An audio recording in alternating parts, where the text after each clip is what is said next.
naye kakati nti obuzibu bwe nabe buva omukyalo oyo mukusooka mu kunnyonnyola y'omu kwaba bali mu vidiyo ezo ezasooka omukyalo oyo yali girlfriend wa Wizo. Ono omukyalo ali mu kwogerako mbu omusaba ssente. Yali girlfriend wa Wizo. Kati omukyalo oyo yayagala nnyo Wizo. Oyo omukyalo oyo yateeka ssente ze nnyingi nnyo mu Wizo. Nga mwagala ebyalaavu. Simanyi omukyala yayinza okuba yali ayagala byalaavu nga Wizo ye yalina abantu abalala bayagala ebyalaavu. Yateekanga ssente mu Wizo bino eza si nti muteekamu. Anti ssente zino okuteekamu zina enjawulo nazo. Waliwo akuteekamu ng'akwegulako n'oba akuteekamu nga muteesezza nti mukwano tugule kino. Nobeerawo oli nga yadipana n'adipana n'abakwetoolodde. Onfuna kati okubanga omukyalo oyo yali aguliddeko ne ku kyali wange oyo emmotoka sijja ajja asanguza. Yagulirako Wizo emmotoka?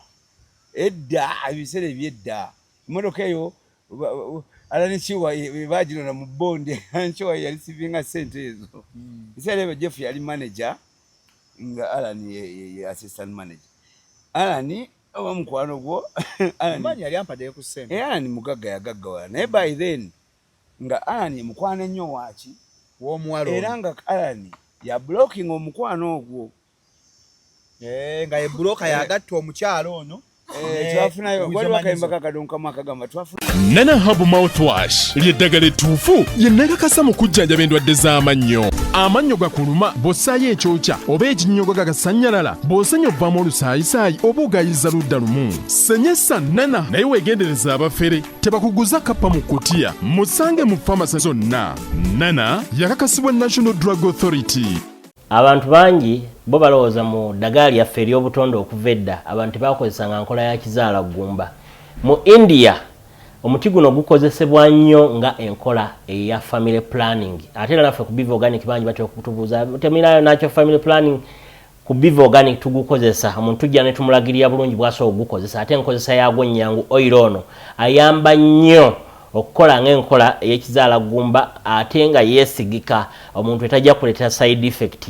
Era gwe omukyala ayina mugamba nkozeseza enkola endala ate ne zintiisa ni mutyono mulungi nnyo okukola nga birth control method ate eri reliable kubanga properties ze tezina bwe za affectinga reproductive system ate mbofu n'ebizimba ate ozibikira enseke ate akuyamba n'okukelenzinga woyagala okuddiramu okuconcevinga tekikutwalya na budde kuba kikola boss ku basajja n'abakyala okusobola okukola nga spermicide.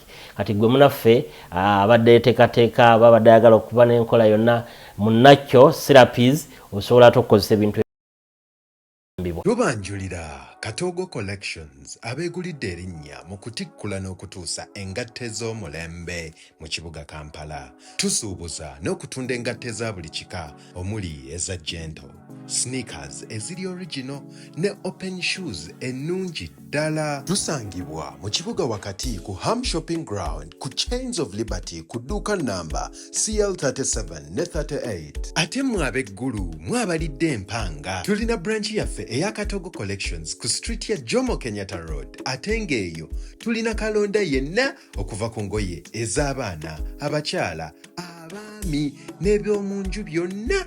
Tulina emifaliso, carpets, pillow, ziduve, blankets, amasuuka na buli kye weetaaga mu nju. Gwe ow'okumpi n'ewala nga weetaaza okugula ssekinnoomu oba omusuubuzi tosagaasagana tukubireko ku noti 77 noti 88 39 68 oba noti 753 noti 23 65.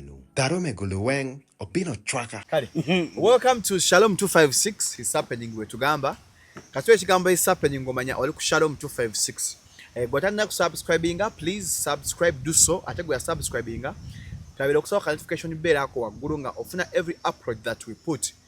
Amanya eddobozi nze Shalom Hadadi Kawesi. Nze omwandizi w'olwaleero. Ku kamera kuliko JB. Leero nina omugenyi wange twamwinako omwezi oguwedde. Shalom anko omuzaddi alina emboozi atwe ku mboozi ya Good Life atuwa emboozi biki nga anko nja muleeta. Nina omukisa ndine Big Papa. Bagamba oyogera nga kamiliyoni. Baga eddoboozi kamiliyoni yalijja ku ggwe oba nange naturalizinga simanyi wenjogera sisobola kumanya wenjogera oyogera nga chameleon I don't know kiyinza okuba ekituufu oba ekikyamu oba lwaki bakyogera bwe batyo baga oyogera nga chameleon nange nayogeza eddoboozi lyo olaba nga bw'oyogera ne kamiri bw'ayogera ate naawe okimanyi akagetoka tokyegenderezanga sikimanyi oba maybe twabeera ffenna ebbanga ddene amaloboozi ne geadaputinga amaloboozi nange namaanyi enkiraba ogamba okyanko kyaga Uncle Chaga very nice and polite every time. Yeah. Akabuliriro. Abantu nasoka mbera ndakava nawo olaba Johnsanze. Newe beria mu kigagero miti. Tagotomanyi na nfuufu. Abantu munaye bantu wala speed, bantu bafuuka abantu. Sichaga kuyimba nange nayimba yo akayimba ku bantu. Kubanga zo lyrics ate nyuma tezetagana kuwandiika story ozibuli kukuba ngoma era netaga producer amanya okukuba codes eziri emotional enzije nkuba bukulu freestyle nga nyumya ku bantu obawanda olusu abantu bafuuka abantu newo basirikirira era ogenda okulanga ali yafutuse ayina kyagamba eggwanga ogamba naye kisi yeah. So how have you been lately? I've been in hibernation. Playing a computer. What they call hibernation. Yeah. I'm ndi mu recess netegereza what's next, what is happening. Kubanga kakati ne generation empya byekola ebimu tetubitegeera, you know. Nawuliddayo AI najuwulira nina kugiresearchinga ko manye AI eringa yagala tugoba mulimu gwaffe esobola okuyimba akayimba nga gwayimba naye nga siggwe kakati ebyo byonna mbiriko n'okukwatagana n'abantu abapya mu same industry gye tukola ki kati ennaku zino mbeera ne Dr. Brain mmanyi oyo mbeera ne Dan Flavor addayi n'ebizibu ennaku ezo mbimanyi era Dan Flavor era ndowooza ensonga lwaki twakwatagana alina okunkubira ku ssimu lwansonga nze omu ku baamukyaliranga awo ewa Munyonyi awo kubanga yali akozeeyokko ne lunch netujja ne mikwano gyaffe nga naye batufumbira nomukyala we gwe yalina biseera ebyo kakati yankubirako okunyumizaamu nga seeking advice from an elder nange ne muwa advice nali nkoze eki gye nsuubira nti ntuufu era ntera okubeera naye ku studio we are working on new projects ze mu directing musically ali mu kuyimba wani bangi nzuula abantu kolagana n'abantu abako abalala ndabe ekyo Dan Flavor ekyo kyali kitya ekintu kya Dan Flavor saagala kyogerako nnyo kubanga tekinkwatako nakyakubira esinga agala advice nga gwe from the elder person advice eyo gye namuwa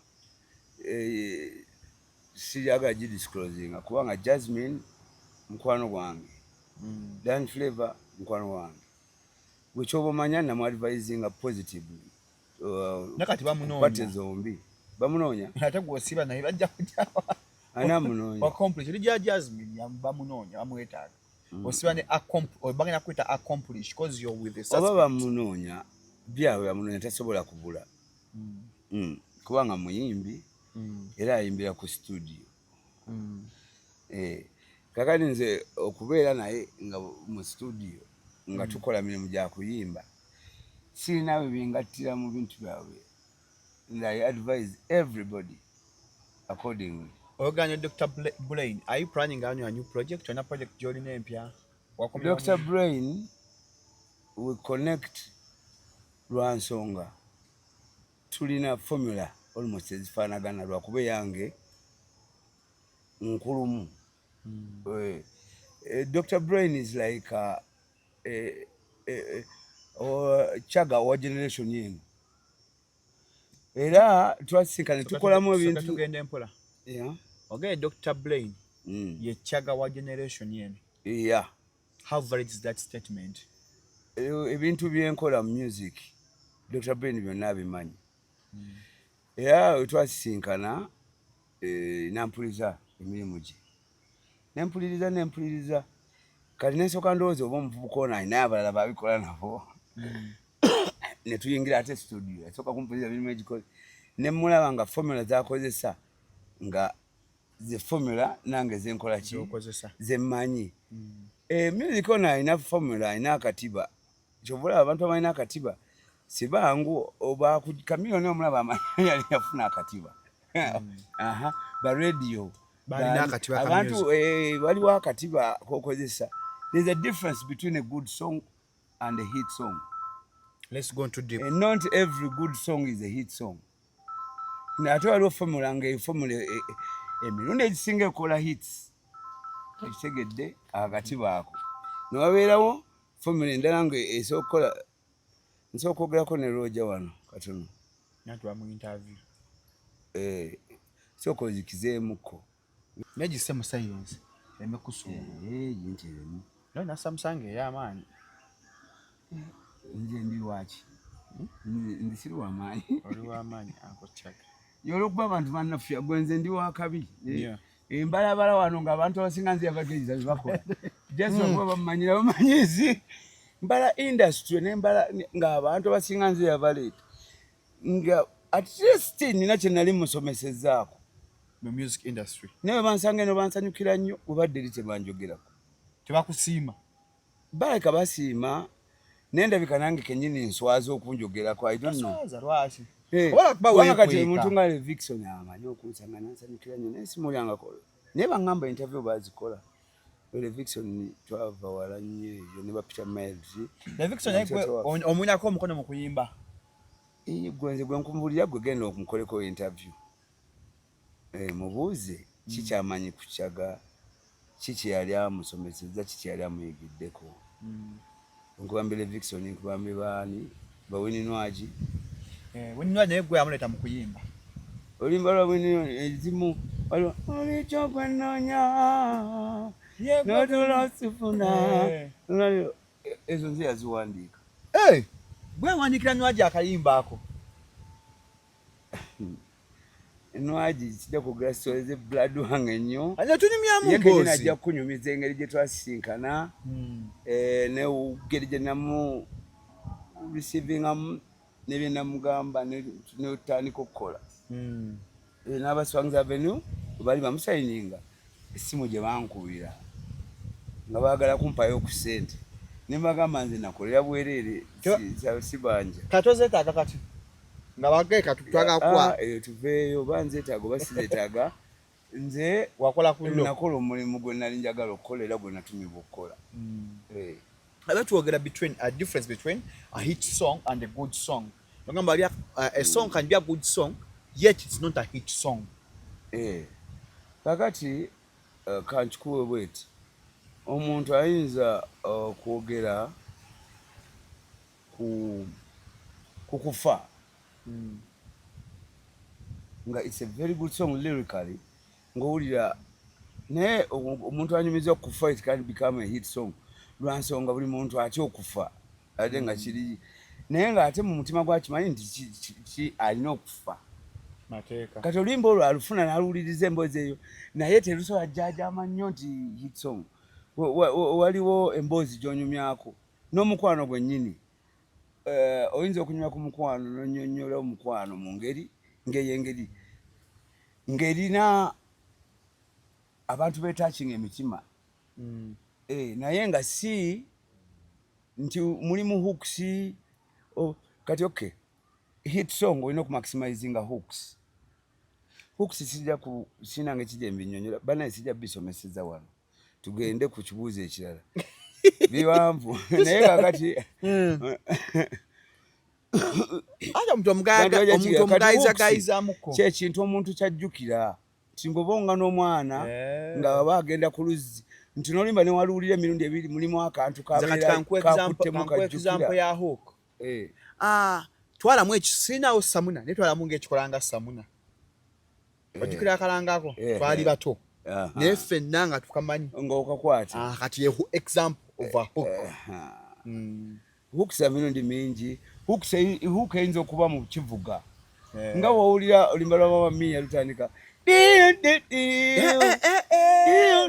kati olwo lulina hooks bbiri tosobola gyerabira nakali katiyo kajjita era noba oluwulidde omulundi gumu oba ojjukira engeri introduction gyeyayingira n'ako akajjita kati oluyimba lulina hooks nyingi nti yakola patterns nga hook after hook mulimu hook nga za patterns na muganda wange mbuuza ebibuuzo ebirala ndi stressed tojja kunziza mu kusomesa ebintu mbisomeseza ssente oyagala mbisomese eggwanga lyonna wano mu interview wiiki ewedde twalina Diamond Platinum mu Uganda yesebo yava e Tanzania ne bamuwa obukadde 750 eza Uganda.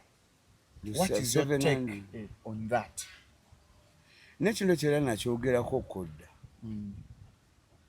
nti ensi yaffe n'abantu baffe they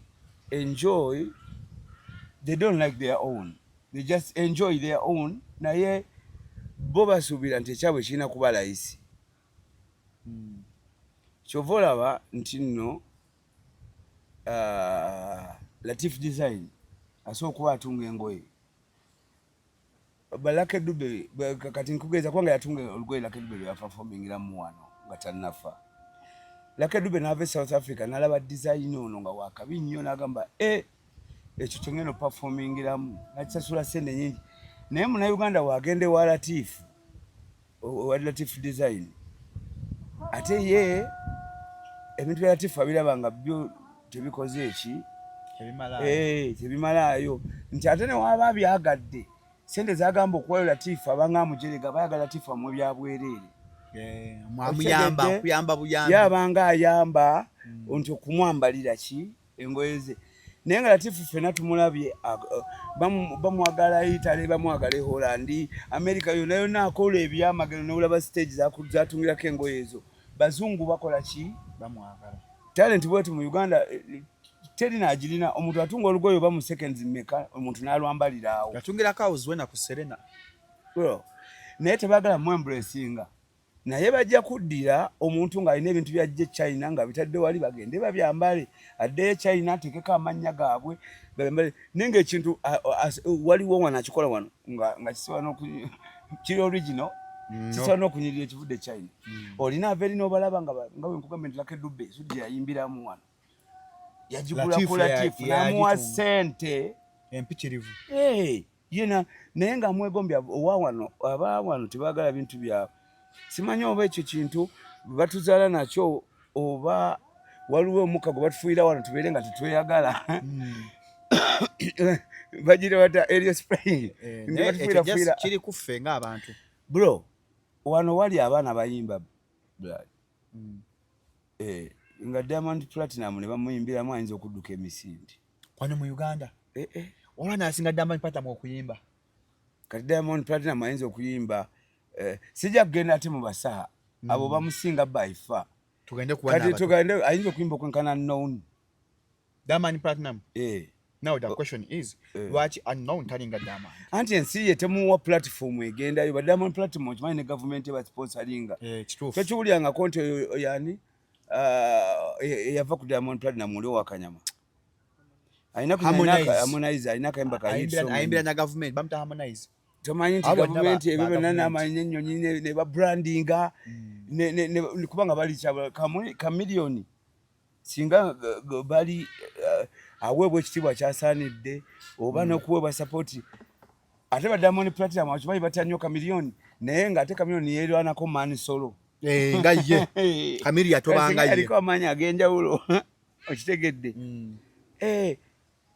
kyabugagga bro naye tebakiraba kale ate omuntu omala okuvaawo n'ofa era yalyoka nabayimbamu n'akayimba abantu basima ogenzi omala okuvaawo nga batandika okutwala bakuteeka ekkololo lwaki olowooza wano Moze yafa Moze yafa tamanyi nti abantu bamwagala Moze yafa amanyi abantu bamukyawa tebamwagala ne bamuleeta n'okuba nga yalwala depression mwena abali close ku Moze mumanyi Moze yali yechawa nga yava ne ku Android phone Moze nga ali ku simu ezino ez'amapesa oyafiira bro buuza bonna bali close naye nempula ku bantu bakola zi interview ntinze naye mukwano kwa Moze simu naye nga tetwabalabanga naye babyogera kati banoonya attachment kubanga alina mileage gyagala okufuna nga atambulira ku Moze yayinanga mapesa ng'agiyita satellite phone because of depression nga nti buli wabikula bwati omukutu wali amuvuma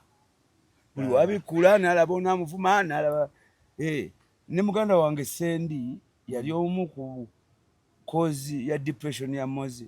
Eddie Sendi Moze yatuuka n'agamba agenda kukuba Sendi ne mwegayirira ne mugamba nange tokikola n'agamba ne yeetegeka n'afuna ne zibaati eza baseball n'aziteeka mu mmotoka ye n'agamba agenda kunoonya Sendi yali amukoze eki interview ezo nzemubeerako ku radio yali kutoka ntoko munange wabeerayo omuntu abantu abo begendereze Shalom nawe oli mukwano gw'abantu abo boogerayogera naawe osimanyi oba okasuka naye interview nze zizo ndaba ziri clean naye wabeerawo omuntu gw'olwaza ng'ali mu nnyumba ye omuntu oyo n'asalawo n'akunoonya ayinza okukola ekikyamu kubanga program ya Moze towards Edison ye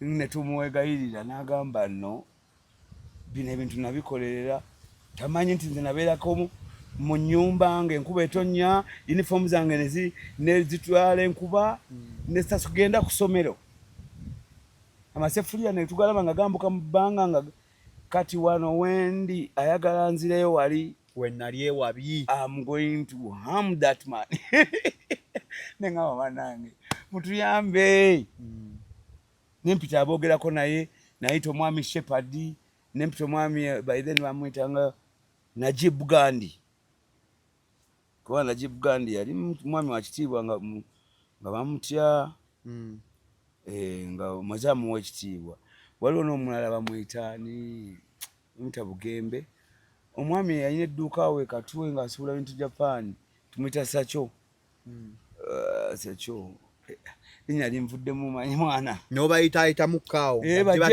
manya abantu babuliriza neŋŋamba balina abantu abalinamu ki obwesigwa bajje bayogereko naye naye ng'omusajja baamutokyalinga obwongo he was depressed by the time he died ne mukyala we omu ku bakyala be muwulire okwo ng'ayogera wa mumiisinga omukyala we omu wa wano mu Uganda kubanga balala bazungu wa wano mu Uganda omuyimbi mumumanyi oyo naye Mbabazi kamwogere nze nkugambye omuyimbi oyo mukyala oyo yacunya baawe gwe omukyala oyo yatuukako time gwengezaako kugamba simanyi oba yoyo oyogere n'aweereza amabaluwa agasuubinga Moze child support nga tamuwa buyambi naye ng'omukyala oyo yali nga atwala oba millions meka kubanga n'ennyumba ze yasulangamu asulamu eyo ya million meka n'agivaamu n'abalala n'agivaamu nga naye nga ndi sure n'ennyumba nze yali manager wa Moze ng'era ennyumba ezo mu bitabo mweziri bitusasula ate kakati abeera ate nga tamuwa child support ffe ffennyini twagendanga omukyala oyo gye yamupangisiza kubanga oyo teyali mukyala we wammaka tabalimba Lilian Mbabazi tali mukyala wa maka omukyala w'omumaka bamwita Karen Gameltof simanyi kirinya omuzungu ye mukyala wa Moze ate mukyala wa Moze omutuufu wawaka alina omwana omu alina abazungu babiri waliwo omuzungu omulala omumpi alina abaana babiri naye ate n'oyo naye yalinga abeera ntinda manyi wano mu nsimbi zombi mu bicupa kati yali naiba waffe nga tugamba awo wa ledi yawo n'ennyumba nya kati ekyaliwo kalina oyo yalinga abeera ntinda kaakati omukyala gwe tumanyi omukulu yaliwo okuva nga Moze bamugraduating Makerere bamwita Karen yali muzungu era yalina n'ebisumuluzo bya nnyumba ya Moze wano ku gundi wane Makindi awe Makindi awo mu kizungu oyo omukyala yalina ebisumuluzo era wakomawo ng'aleeta balongoosa biki akini ng'addayo. Yoyo mukyala gw'otera tulaba naye nga tugenze okulambula Moze. Yoyo. Amwinamu omwana omu. Ye yaliwo ku ntandikwa paka. Abalala bonna bamusangawo. Ate kati kankubuleyo n'ekirala ekisesa. Kati oyo omukyala yali mukwano gw'oli omukyala omuyimbi. Oyo omukyala omuzungu, mukyala Moze omumaka. Yali mukwano gw'oli omuyimbi ng'amanyi oli buwaayi. Nze sinagambako nti oyo. Yali mukwano gw'oyo omukyala omuyimbi. Ng'omukyala omuyimbi oyo okujja nga bajja kukola projekiti ya music n'omwami gwe bayita Moses Sekibogo Nakintigi. Eyakayimba ke bakola ne Steve Jean. Kayimba kyako bakata Bruce Lee. Where you go? I wanna be where you are. Omukyala oli watambulamu w'omumaka n'agendamu ewaabwe Denmark.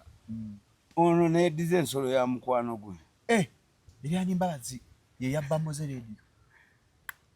Nakukyazanga. Obane wino papa tofanga onyambanga. Amugenda konzita. Neda wino oyo muwanzi bana tofanga papa. Big papa balaba mfune stress. Big papa for nagamba nzali n'amawulire agasinga okubaga. Jova sikubamira munyo. Muna yabagani n'abalala. Tebamanyi gogero baba byerabira. Naye bw'olina wonnyiga ne ntujjukiraawo. Kati omukyala azzeeyo ebweru. Kono omukyala omuyimbi osaano oli yasanga famire ne mukyala we ne bajjanga abayimbi ab'omukwano. Era abayimbi nesijagenda in details. Abayimbi abamu ku abo ababiri aba. Kyali kino ekitongole kyalimu abayimbi babiri kiri nga kirimu basatu. Ba Blue 3. Era ku bali abasatu. Ababiri ku bo baali balina babba baabwe bana babiri. Aba good life. Toyasama nnyo.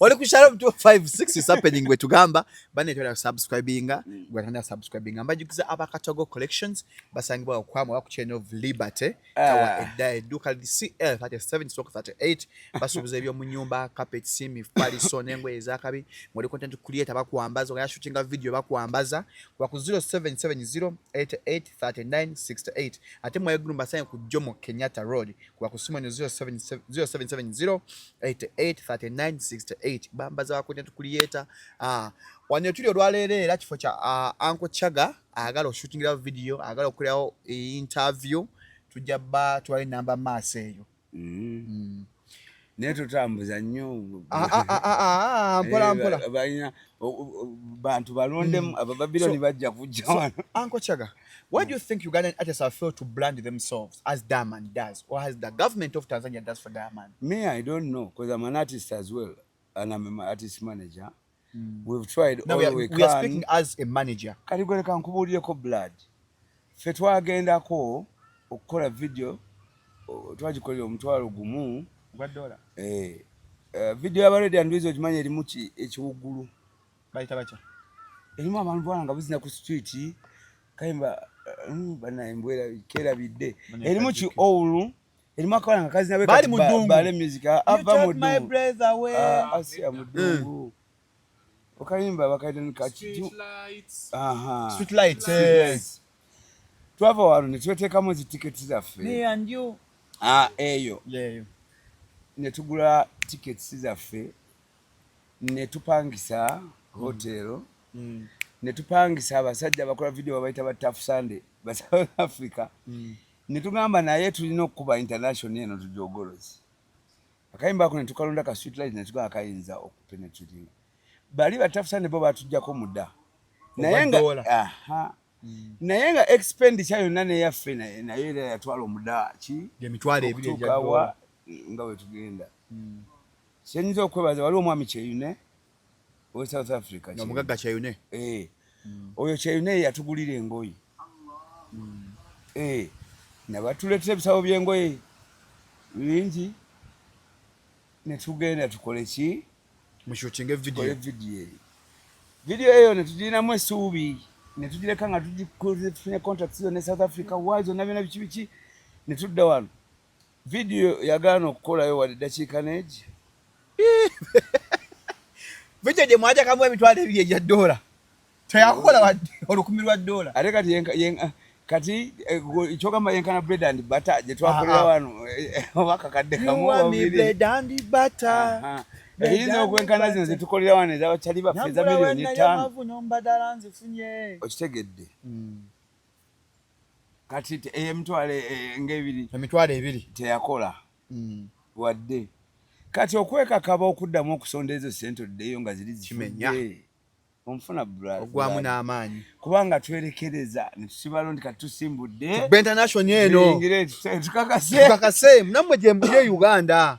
Naye ng'ate international twali tugikunukuliza kubanga baali bagenda kwedda ku BET bagenzeko biki ku video ezitali ze South Africa ezawano. Anya lete tulo kyogenda South Africa. Muna tutuula tukola meeting ife na muna wa idea nagamba olaba kati wali twatuuka wali kuzino kati tumala ne tukola na bali abazungu bali abatukolera bazungu kati abatugenda kuba tukubye okitegedde. Nga nawo kirabira dda ntya ziri ezawano ezatuyambira ne tutuukako award ne tuzino ne ziri international biki nefuna nominations nyingi ez'amaanyi. Kati olwo tuteekamuko nga bali bateekamu abanayira nga batugamba Nigeria video wazikolerewa South Africa. Era nabo benyini twabajja ku video z'aba Nigeria abo contact ezabaliko ba Pisco yabani nga tulaba netugamba okay kati bano tumaze kati twetazigula video lana akaimba nange nkerabira yali kubateka musene.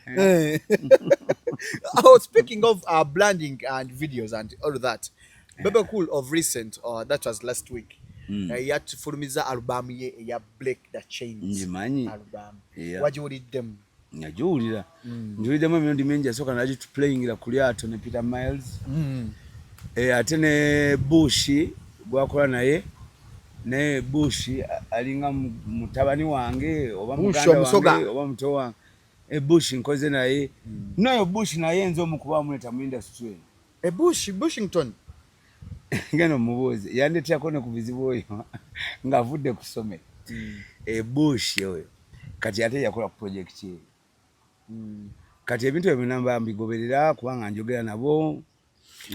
Ni album njimanyi nungi enyimba nungi nyo. Kati album eyo ena breaking adala njegere music wa Uganda penetrating mu nsi yonna no choose how people perceive our music as a country. Banange saga kuwagera ku Bebe Cool is a legend, is an elder.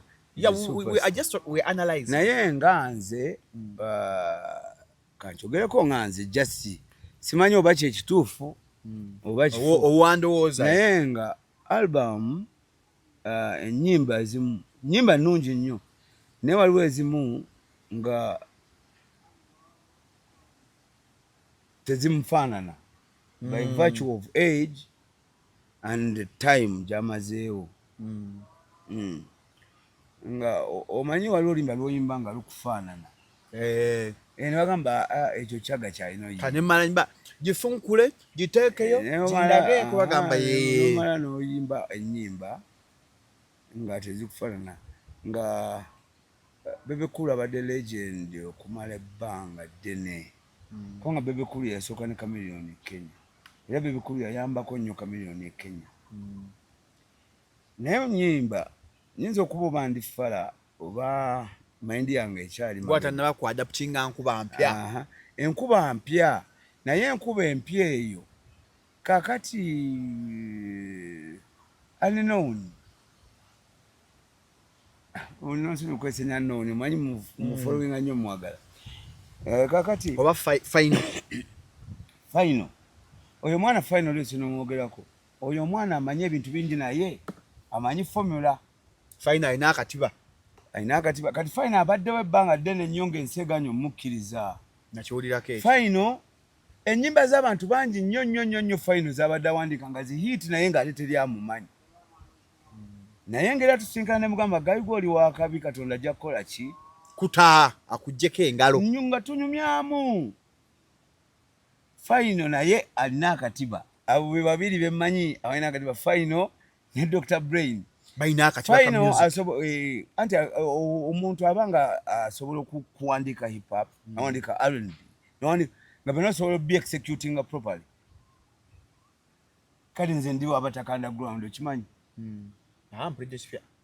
genda obuuze buzz rap empya nze omu ku bafounder b'abataka genda obuuze babaluku gwe twalekera bataka genda obuuze Chaga who is Chaga in Bataka underground nze ndi rap naye yayimba afrobeat ate ate nti yayimba reggae oli sirina musango neza rap wezigwe kali kubuuza bagiye ne buuza ninaye nakayimba kenayimba ne Gravity edanga atandika butandisi nga nkuba rap like Sing J manyi rap on alinga rap nga olinga mu okuyimba nga Gravity yakuba hardcore rap in fact missing a Gravity oyo akayimba kongenda kakuwoka oliremu.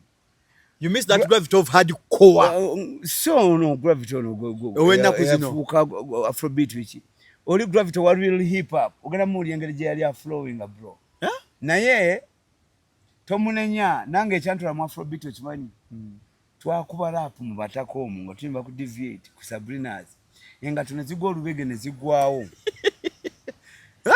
Nga tamufunye mu kalungi konna. Mama nengamba omuntu akoze ate okufuna kasente nenga ofutikala bagamba boy oli wakabi bakuba ebisenge walinga oba baita banogo family buza tusto mumanyi muulira ba twisted images musto mumanyi ba musta bakole movie ya President Museveni bajita 27 guns oyo musta bakola movie abo buzabe bamanyi Chaga Mutaka gomanyi Chaga yagayo soko kange muko Chaga mpe mu Chaga Mutaka oyo dakika 2 nina personalities nyingi Chaga sike yakuva akwa ngatompadde mu soko mpe mu Chaga Mutaka interview ndala mandeno kuba ko bali yes nze wano natu bazimba anybody soko gamba abantu ogenda kunjo kyayoko kubanga nawulidde waliwo omukazi awo yanvumye tujjaawo njagala Chaga Mutaka soko nje cheyo kale line bili zokka nenga Chaga olabye n'ebizibu ako Chaga soko nje cheyo ne ku Chaga Mutaka kugambe waliyo Chaga Mutaka Chaga MC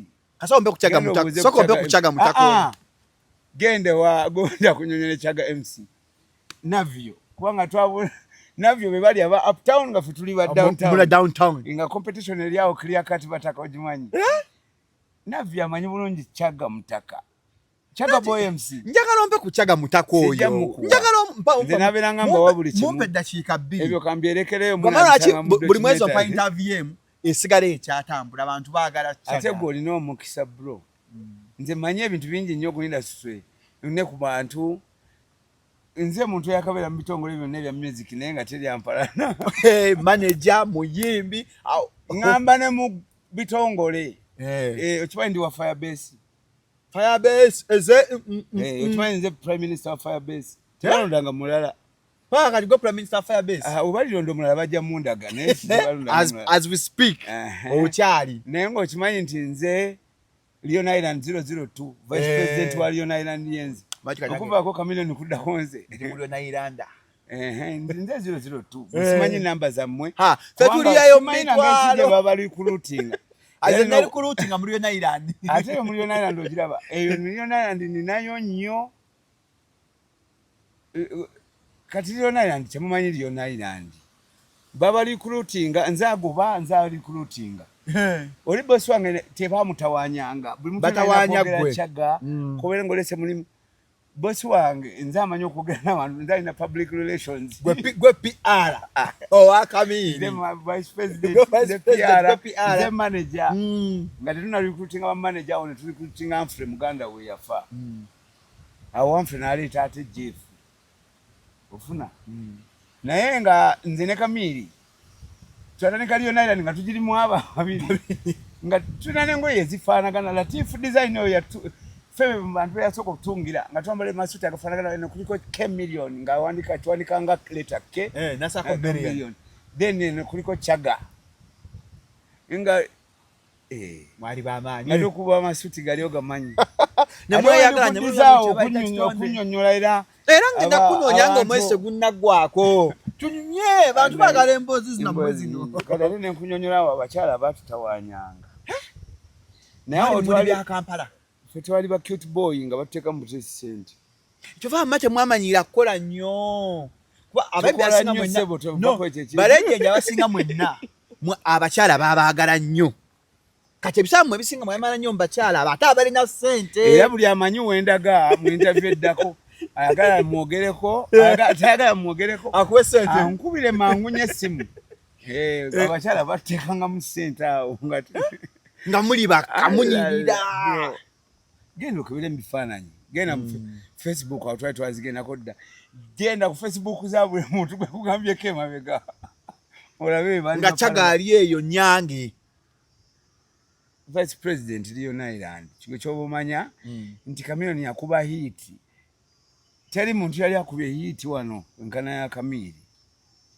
before and after anajama wano mu Uganda teri muntu yali akubye East Africa yonna ne tuza East Africa yonna ku bunkenke what them say kendo babuuze baba Jenkins Mukasa bali bo bakwano boba Edison olwimba lwe bayita Mama Mia alenga si yali hiti ya Chameleone yasoka Chameleone yaye kuba da hiti kubanga atolwa asoko hitting e Kenya Bageya lwali big nyonyo Kenya Bageya nenga lwagano kubeera big one naye manyi omuntu okuba oluyimba ne luba big ne lukkirira paka Zambia eriyo dawa paka Congo paka ne lutwalako tundu ta Africa by then oluyimba lwa Kamili lwali lw'amaanyi bweru azikoze zonna ezakabi naye nga signature ye bagamba that is Chameleone of the Mama Mia kale mbajjukiza ababiva organic and natural health product basangibwa omengo opposite Masengere ewa Dr. Yajisenjo ajjanjabisa butonde guno omwezi ogw'omukaaga nanga nnyo kaweka kukoloka abasajja gwakoyo okugeyo kulira sente zo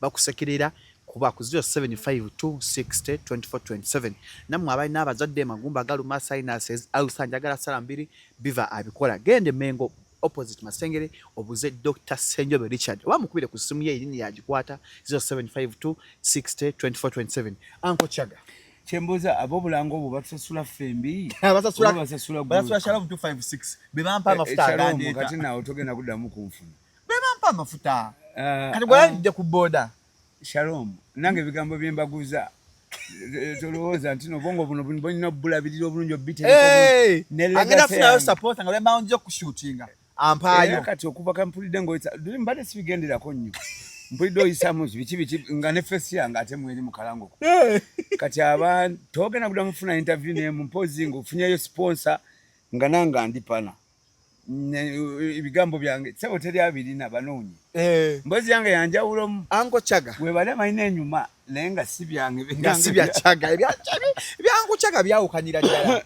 Uncle Chaga gye buvuddeko wano wiiki eno ennyinyi twalabye akatambi akatambula omukyalo omu ng'ali ku mutimbagano ku TikTok live abamuyita Sengasini bamumpeereza nina mukwano gwange bamwita Shiba Queen si Queen Shiba ono waliwo Shiba Queen Shiba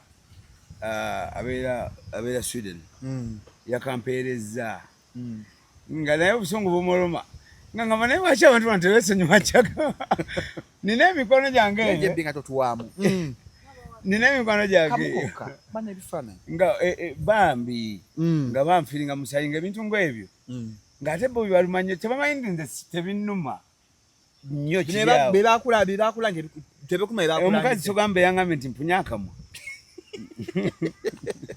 tebaka Uncle Chaga mbu owunyakamwa bakuwa pikke n'omugaana nabiwulidde byonna omukyalo oyo mumanyi bulungi omukyalo oyo bamuyita Caroline Serwada Mbejja omukyalo oyo alina ne vidiyo y'abarediyo gy'alimu doozi naludde nga ndimanyi simanyi busungu gye yabujje waliwo ne vidiyo y'abarediyo musaba ssente mukwano Shalom olaba gwempa interview kikusaba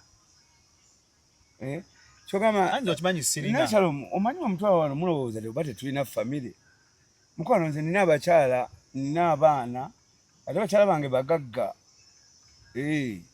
sigamba nti nina omukyala nkugambye nina abakyala ate mbu Uncle Chaga kituzo kyo kyegambye mbu abayimbi bedda abasinga basita nina ne famire muvuddeko eby'abakyala nina famire mwenva mulimu ba bank manager gyenzaalibwa mulimu balooya Balevulandi bato bange balooya ba Kevin nina bato bange ba pastor nina bato bange gwe ne bakulu bange bakabi era ninayo esudi family yange bunyensi yonna nemwe mutulaba wano nga tukola interview mulowooza oboya yava mugana wange ndi mwana wa pastor naye ate ne ba uncle bange ba pastor Balevulandi mu church ezenjawulo ndi kakati nzirire omuntu abeereyo mu buwaŋŋanguse eyo ninayo abantu bange basobola okumpa era siganye omukyalo oyo yali ampaddeko ku ssente okitegedde naye tisaazimusaba omukyalo oyo mukwano gwange yali kankunyonyola story kati nno ojeva omukyalo oyo mbadde mpabye omukyalo oyo ali mu video ezimu kuzaabawizi ezasooka nga video ki oba bread and butter oba nyumbani ezimu kwezo tugenda zikeberawo mukolage kale omukyalo oyo webamu muddugavu yali mu nyumba nyakavidiyo kati yakola bwati ng'ayanyuka olugoye mu nyumba nikubuuza waliwo babushi obamanyi bonna bagenda kunyonyola ebintu ebimu nze good life sigibeerangamu nzekka waliwo good life generations nyingi waliwo generation eyaba bread ken babushi bani eyo nayo nagirimu yali managing wa Jeff Chiwa nobeerawo good life managing wa Chaga nga abamu bagenze ne Jeff abamu ate ne basigala nange ate nange ne recruiting amajama abo bona we bali era abantu abo babamanyi babadde bajjanga mu Uganda nga we baddayo naye kakati nze obuzibu bwe nabe buva omukyalo oyo mukusooka mu kunnyonnyola y'omu kwaba bali mu video ezo ezasooka omukyalo oyo yali girlfriend wa Wizo ono omukyalo ali mu kwogerako mbu omusaba ssente yali girlfriend wa Wizo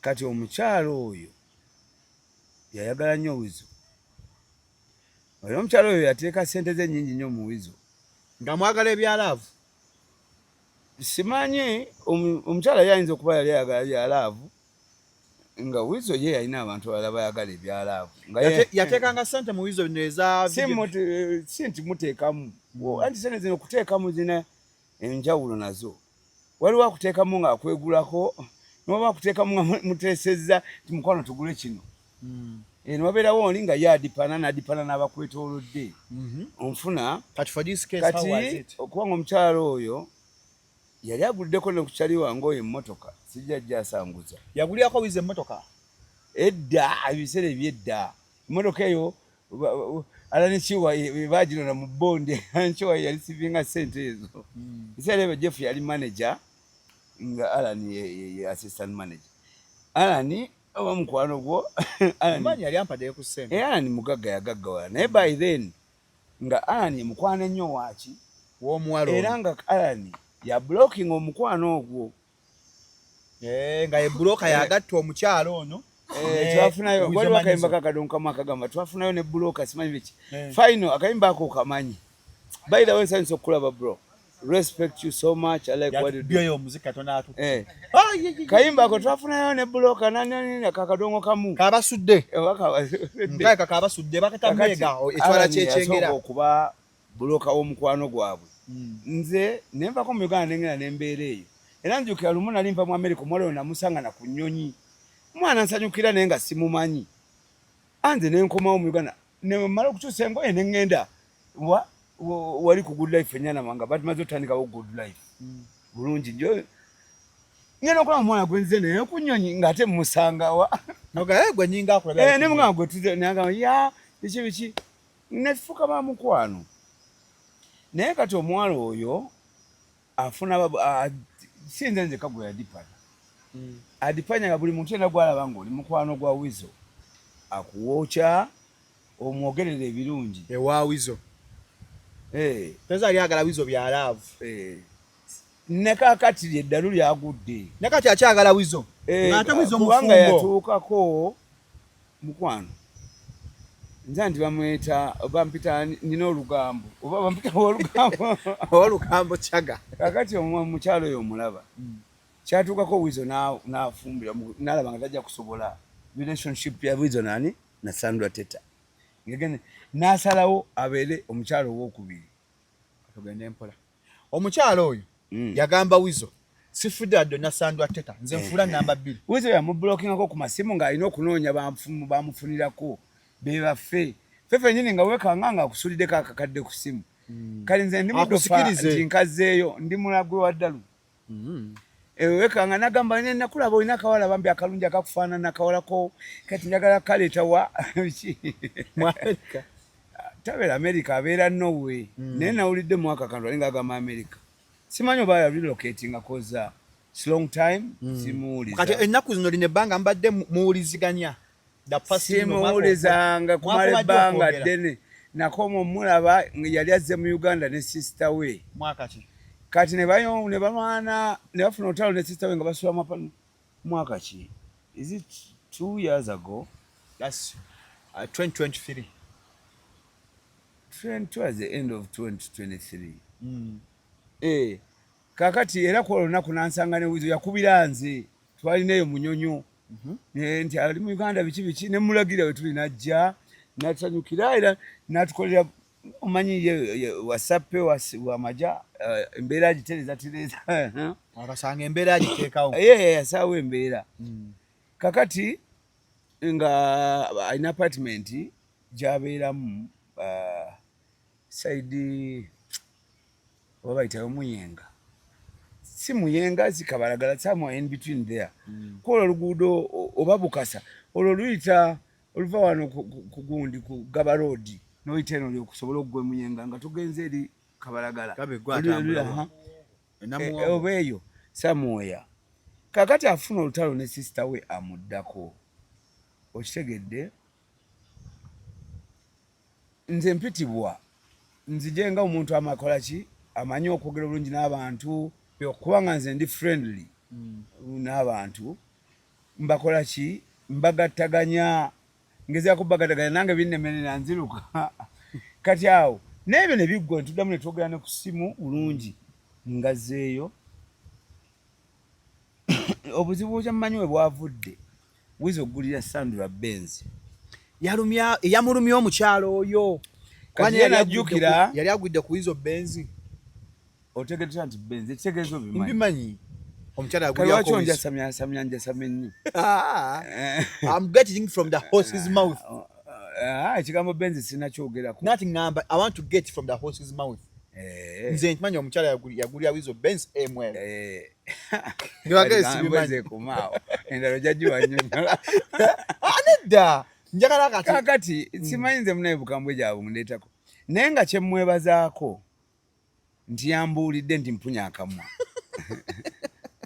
but after 2 years mwebaza nti munaye nyinza okuba nina bangi mbadde mpulirira bawunyirira akamwa bakwapika kati abantu abo bonna mwenna mbanyiigidde temuŋŋambanga kati era ndi mukwerabirira kunoonya ngeri ki gye ntandika obunye bulungi nekyaki kyeyagambye kyendi osabiriza okusabiriza kweyampayiriza sisabiriza muganda wange nze ndi legend mu industry eno nkoze ebintu bingi nkoze abayimbi bangi sina gwe nsabiriza bansanga wangeka ne bajja n'ebirabo King Sir amanyina okujja nakoma ku gate nze nenzija mugule ogenda nagamba badde nkuletedde weekend King Sir naye nga King Sir simusomesangako kintu n'ekimu nze naba muvubuka amanyi okuyimba ennyo yajja ku lido nga tulinayo show nze naye nga namuwulirako nga waliwo akayimba bakayita Sigino weyandaga Sigino kati we namutunda ne mugamba gugayi nkumanyi kati omanyi King Sir oyo bamuteekako kembeera nga bagamba akopa radio baali boogera nga bagamba ne bagala omulemesa ebintu bingi nnyo nga industry edawo okimanyi yalimu abakuba emikono eno malogo kati King Sir bambi yali abeereyo side z'entebe we yawulira show y'omuntu gw'amatira radio muganda wange nze mba nkwagala siba enemy wo mwemba nina idea gye nnakuwegombako nennyingiramu nange gwanyini wangambye nti njogeranga kamiliro naye nzoloza mmanyi nti njogeranga kamiliro gwe tosobola kimanyi abantu baba batimanyi kati ne King Sir ayinza okuba tamanyi nti oba ayimbamu nga radio ye yayagala oli mukulu we nekimuyingiramu automatically so kati King Sawa bamugana okuyimba ku Lido so yali ya Red and Weasel. By then Sali manager wa Red and Weasel Jeff ye yali manager naye nalina okukozesa obuyinza obwange nga elder kubanga bo bonna ndi elder waabwe. Nja kunnyonnyola story ya buli omu ngeri jajja n'engeri kiki namuyamba kuva kuba manager paka ku bayimbi paka kuba bawerekera. Okitegedde kakati omuvubuka oyo mugambo ogenda yimba ogenda kunyimbira mu oyimba bulungi omuvubuka bamukuba ekikono bamulonze okuyimba ku nenga ndaba omuvubuka munaku bangamba simanyi muvubi weeyo simanyi wa nengamba nentabuka naga omuvubi alina okuyimba wano nembagamba omuvubuka oyo ajja yimba oba mwagala oba temwagala watisi shonji sazaamu nembagamba mulikomyawo bino ebintu kubanga nze nange nali natestingako kukubwa ekikono okwettabbu nze abantu bankuba ekikono paka eno mu bukadde kakati nendaba omuvubuka oyo mbambi ayinza okumenyeka omutima nga nze n'abivaako nabiyingiramu nentabuka mpaka omuvubuka we yayimba mu kuyimba wano enyiwe bagizikiza Nana Herbal Mouthwash kati no ate omuvubuka waayimba ate radio gwe bateekako embeera nti radio ate n'asanyuka nnyo n'ayagala nnyo omuvubuka kwegamba abantu betwetoolodde batuteekamu ebintu bye tutalina bba they can create an enemy for you nga gwe tolina kuba tuwangala nabo nze kati nsanga omuntu nti ng'ayimba nga Kyaga nti muwalane gwemanyemu kyeyateekinga okuyimba nga Kyaga anyongerayo eyo gy'ali gweokumanya okuyiga okuyimba ebintu by'omuntu that means love gyakulinako mpitirivu kati gwokyawa omuntu akwagala oli musiru oyo omuntu akwagala akurepresentinga wootali golooza ki bapresidenti bakolayo baddabo wotasobodde kubeera oli agenda mbajuza Nana Herbal Mouthwash tagaali amannyo naawe omufuna n'omuteeka mannyo ate okuba kalala kalango ka Nana Herbal Mouthwash nambubala bw'obanga owunya akamwa kadde mubuto Nana Herbal Mouthwash ng'owunya akamwa osanyaala bw'ossa ebyokya amannyo gasanyaala oli aludda lumu oba amannyo gavunda galimu ekivundu kwesa Nana Herbal Mouthwash musange mu supermarket oba mu outlet zeze bye bannayuganda gwali ebweru omufune ajja banga akuyamba amasoma second time ebeera mpanvu mufune Nana Herbal Mouthwash byeke musikibe abazadde ku video tekamu Nana Herbal Mouthwash alwanyisa endwadde z'amannyo Nana ani ekigambo Nana mu mbiriizi ekiriwo engraved bulungi nnyo ddala kwesa Nana ku lwendadde z'amannyo walabiddwako akoleke n'akamaliriza akalanga ako akalanga ako katadde walungi nnyo nga twakamaliriza okwogerwa abagamba owunya akama balimba kwa kuunya akama alimba kakati obulango bwo oli strategic ne businessman negendeza kalango kako katadde mukwano njagala sente nze nzuna awunya akamwa bandala sizza mikutu tugakuwa Nana Herbal Mouthwash sinega na kuunya akamwa tugakuwa anko Kyaga naye wena sente nzaagala obulango wakakuba obu jabuvuddeko walabirwako ne Wizo wamusonyiwa mwazeewo wafuuse manager we kakati ondaba ne Wizo what do you expect? No, I thought mwene Wizo you said you forgave him but you never forget whatever happened to you. I think no babanga muri mukiringa muri mwenna munywa interview muri mugira bugirasi mu bukonaganya nensubira interviews ezo zonna zirina nezotakola nsiiba ngamba ntya jebi nti Zuberi waliwo abantu abatasobola kuva mu lugero lwange nange nga sobola kuva mu lugero lwange for example Chameleon Wizo and Radio fantastic n'okumaawo ekirala naliko mu manager wani wa Good Life omwali Wizo kati Wizo waba abuzizza ekimu ku byapa bye anoonya ani yali abitereka anko Kyaga waba alinayo byanoonya mu archive oba biki nga byali mu period yange we nali nga mu managinga akubirako kakati osuubira nti nze ankubire nemekwata nedda okay interview byasooka okukola anyway kiri bwe kiti nze ne Wizo oba bamayanja tuli ba Luganda Lulito akyogere ekyo. Lwaki kati. Anti kakati byonna oyagala mbikwerumu kati ekitegeeza togenda kudda mu interview ne bengenda ngenda kukomawo naye olekayo Lulisa akyogera naye nga era buli omu akimanyi.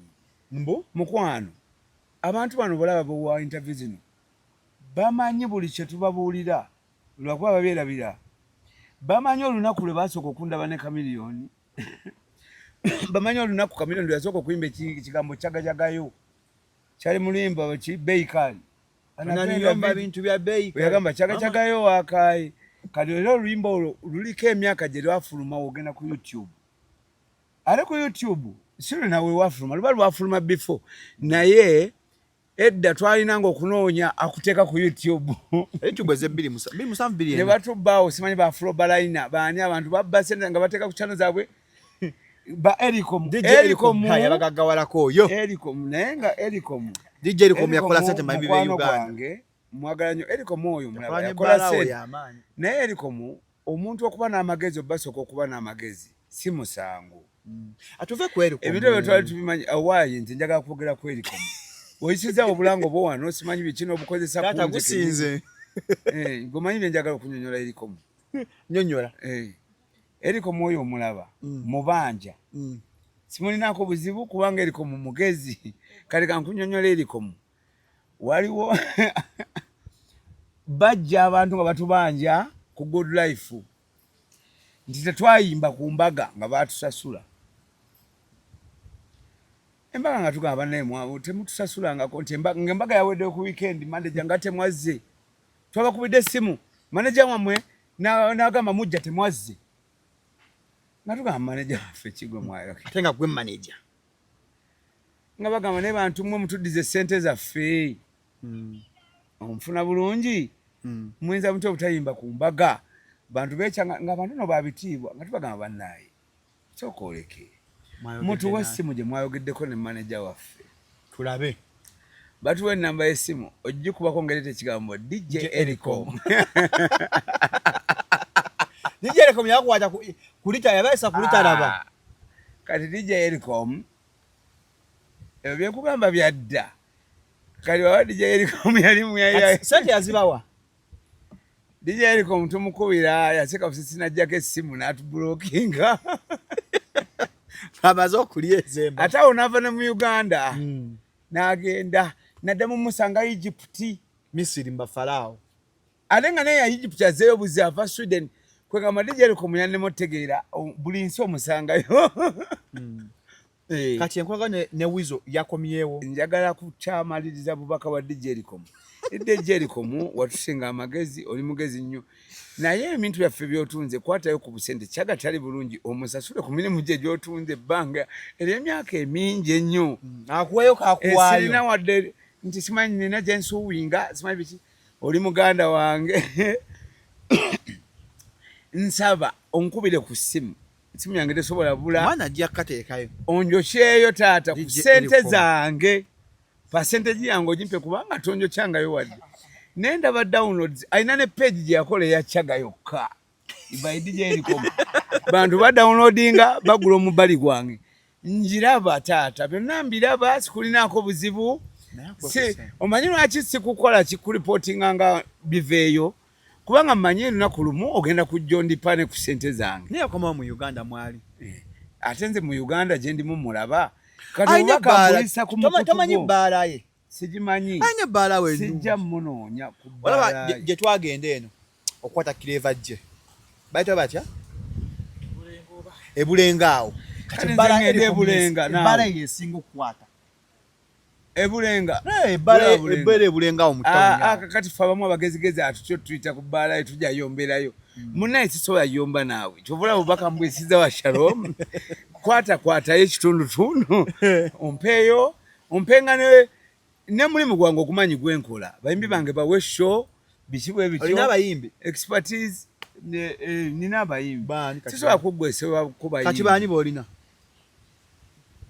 muganda wange oyagala ebintu byonna mbigambe lumu mbuzizaako omuntu amanyi ayagala obookinga omuyimbi gw'olina saagala obeere user nga nedda muyimbi kigwoli ebyo nja byogera lulala baliwe naboogera ku mwampaayo ki bena bogera utabamana ne banchawa bano we malo bogera nawo ne bangoba mangu ennyo dinda ko malakati enkwaganya wizo yazzeewo enkolagana yange ne wizo tesobola kuvaawo completely kyembadengezako kugamba kubanga tulina ebitugatta bingi.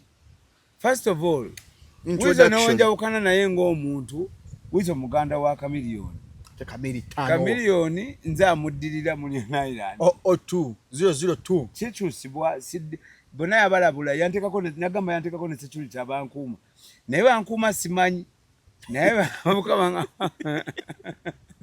nabalaba abasajja nga ne baŋŋamba mukulu yagamba ssebo tulina okubeera nga tukuuma ne bagamba ne bagamba kyakabi yantekako security endabirira tayagala nfune Uncle Camille Uncle Camille waffe kati nina Uncle Palaso blood kubanga mu bantu abanjagala mu nsi Palaso y'omu ku bantu abasinga okunjagala nonjogerako ekibi maaso ge simanyi oba ovaawo ng'oli mulamu ng'olinga we wazze bonna baganda baani ba Chameleone bw'oba ne muganda wo alina empisa ez'enjawulo kuzizo totamutte sometimes okunyinga kubeerawo naye ne reconciliation ebeerawo ate sometimes tufiirwa n'abantu abamu be twali twagala ennyo ne tuuka ne tugamba naye tufaaki nga naffe yali atulabika tugenda fa eventually.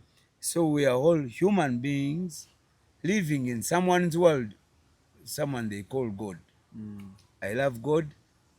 Name and simply anti ye naye obuzibu bwenina nti namulindirira ajje naye ngenda kufa nange nga wagenda musinkana ndi mwana wa pastor ne mama wange ne banku wange bonna ba pastor bani nabo bamulindiridde ndabika nze gwagenda olabikira nzeka. If you guys reconcile, that's beautiful. Fantastic. Omwana wa pastor nakola interview ne Red Banton.